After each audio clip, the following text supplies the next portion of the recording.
C'est un site secret, à quelques kilomètres de Bagnoles. Ce site, c'est Marcoule, et s'il est secret, c'est qu'on y mène des activités nucléaires, mais pas seulement. Derrière ces hautes grilles, le CEA se taille la part du lion. Il s'agit tout simplement d'un des berceaux du nucléaire français, comme nous l'explique le directeur du CEA Marcoule, Michel Bédouchat. C'est un site historique du nucléaire, si je puis dire, même pas simplement du CEA, puisque c'est un site qui a à l'origine été bâti autour de réacteurs G1, G2, G3 dans la fabrication de plutonium et qui a donné lieu à toutes les recherches sur le cycle du combustible dont on voit les applications aujourd'hui dans toute l'industrie nucléaire. Donc ça c'est la première partie, y compris d'ailleurs le travail sur les déchets avec les verres qui ont été mis au point à Marcoule et qui aujourd'hui sont des éléments importants pour l'ensemble de la filière. Aujourd'hui, le CEA Marcoule abrite de nombreuses activités. Pour le nucléaire, citons par exemple le démantèlement des anciennes installations, sujet important s'il en est.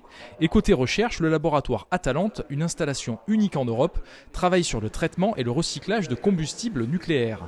Dans ce laboratoire, le mot-clé est la séparation qui permet par exemple de récupérer et de recycler le plus de radioéléments possible. Le responsable du laboratoire C17 d'Atalante, Pierre Sarrat, nous en dit plus sur ce procédé. Dans la phase aqueuse, on va voir les différents éléments qu'on retrouve dans le combustible nucléaire, après dissolution. Donc dans cette phase aqueuse, on a tous les radioéléments que l'on a à disposition dans le combustible nucléaire. Et grâce au contact de cette phase aqueuse avec une phase organique, on va séparer sélectivement l'uranium et le plutonium et le transférer dans cette phase organique. Des procédés issus du nucléaire que le CEA entreprend désormais d'exporter dans d'autres domaines. Pour ce faire, l'Institut des sciences et des technologies pour une économie circulaire des énergies bas carbone, l'ISEC, a été créé en 2020 au sein du CEA Marcoule. Son directeur Philippe Prenet explique la raison d'être de cet institut. On utilise ces technologies du nucléaire, donc de séparation, de retraitement du combustible. On les transfère pour les énergies renouvelables. Ça met en œuvre des matières et ces matières, il faut les recycler, les retraiter pour pouvoir les réutiliser, entre autres pour faire des énergies renouvelables. Et donc on utilise tout ce savoir-faire qui était dans le nucléaire pour le transférer sur les filières industrielles liées aux énergies renouvelables. Une des applications concrètes concerne le recyclage des panneaux photovoltaïques, grâce à une technologie développée au CEA Marcoule, les fluides supercritiques.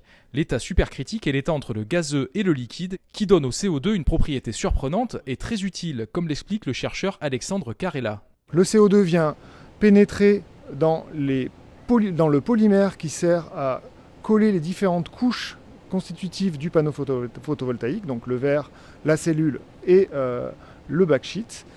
Et suite à une dépressurisation rapide, on vient faire mousser ce polymère et qui entraîne une séparation des différentes couches. Donc on voit ici, sur ce bloc, dans ce bloc, les différentes couches séparées suite à la dépressurisation et au procédé de délamination qui utilise le CO2 supercritique. Le CEA accueille aussi des activités hors nucléaire comme au LI2D, un laboratoire centré sur la détection et le diagnostic. Grâce à des appareils sophistiqués, des spectromètres de masse, les chercheurs peuvent établir la carte d'identité très précise d'un virus par exemple. C'est ici que la variole du singe a été caractérisée pour la première fois. Cette caractérisation permet de concevoir des kits de détection rapide. Le directeur de recherche au CEA, Jean Armango, nous en dit plus. Ici au CEA de Marcoule, nous sommes spécialisés sur les kits de détection rapide qui sont basés sur le principe que vous connaissez de détection par exemple du virus de la Covid-19. L'idée est de déposer des anticorps qui vont reconnaître de façon très spécifique les protéines du virus en question, qui sont déposées sur un système de papier buvard sur lequel va migrer les protéines de l'échantillon et la détection va être très simple puisque une bande colorée va apparaître et va permettre de faire le diagnostic. À quelques dizaines de mètres de là, l'usine Orano Melox fabrique du MOX, du combustible pour centrales nucléaires. Ce MOX est réalisé à partir de combustibles usagés, notamment du plutonium qui se forme dans les réacteurs. Le MOX se présente sous forme de pastilles glissées dans des crayons, eux-mêmes assemblés pour faire ce qui peut s'apparenter à une grosse pile contenant l'énergie nécessaire à une ville de 100 000 habitants pour 1 an.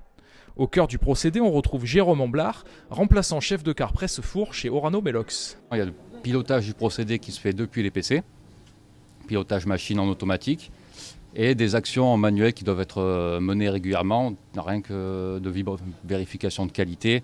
Donc régulièrement, les opérateurs vont arrêter la machine, regarder l'état des pastilles, suivre le procédé de façon à ce qu'il se passe au mieux, donc que ça soit côté presse et côté four également.